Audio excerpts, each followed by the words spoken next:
वाले भी बेटी को अपना नहीं मानते।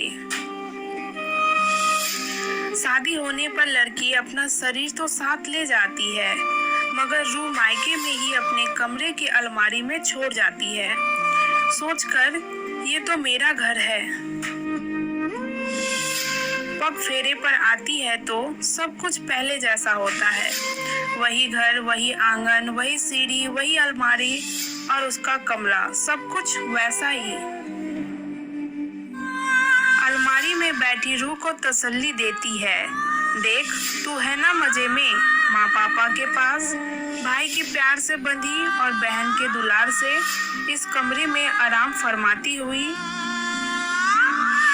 दूसरी बार मायके आती है, हर कोई दुलारता है। चाय के बाद अपने कमरे में जाती है तो देखती है कि उसकी रूह अलमारी से बाहर पलंग पर बैठी है, एकदम उदास। पूछने पर वो कहती है कि अलमारी के सब कपड़े अब उसके नहीं रहे, माँ ने दे दिए इधर उधर। बाली बूंदों से लेकर चप्पल जूतियाँ छोटी बहन ले ली, सूखे काजल और खत्म होने आई गुलाबी सुर्खी को माँ ने कचरे में डाल दिया। बच्चे तुम्हारे सर्टिफिकेट वो एक पन्नी में डालकर रख दिए गए हैं कि अब इनका यहाँ क्या काम, जब तुम आओगी तो दे देंगे तुम्हें, ताकि ले जाओ इन्हें ससुराल। लड़की थोड़ा गुस्से में मगर आहिस्ता से कहती है, और मेरे सारे पोस्टर वो तो तुम्हारी शादी की पुताई में ही हट गए थे, मगर शादी के धुन में तुम्हें कहाँ होश था। लड़की को ऐसा लगता है कि माँ बाबा सभी मिलकर उससे सौतेला बर्ताव कर रहे हैं। तभी पास बैठी रूह कहती है, देख फिक्र ना कर, ये कमरा तो तेरा आज भी है, तेरी रूह का बसेरा यही है। लड़की खुश हो जाती है, आंखों को बंद करके कोहिनी को दीवारें माथे पर बनाकर सो जाती है।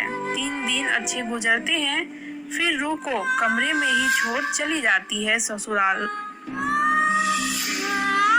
अब की बात 6 महीने बाद आती है। 8 घंटे देर से आई ट्रेन ने लड़की के लिए मायके के सफर को लंबा कर दिया होता है। घर पहुंचते ही माँ से चाय के लिए कहती है।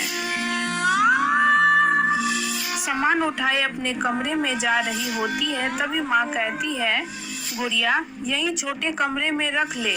लड़की तुरंत कहती है, क्यों माँ, वो भैया की पढ़ाई होती है,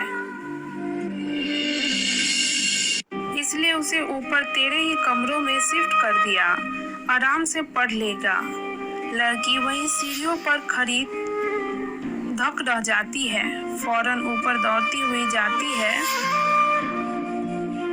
अपनी रूह को तलाशने, तो देखती है कि रुआसी आंखें लिए रूह कमरे की दहलीज पर बैठी उसका इंतजार कर रही होती है।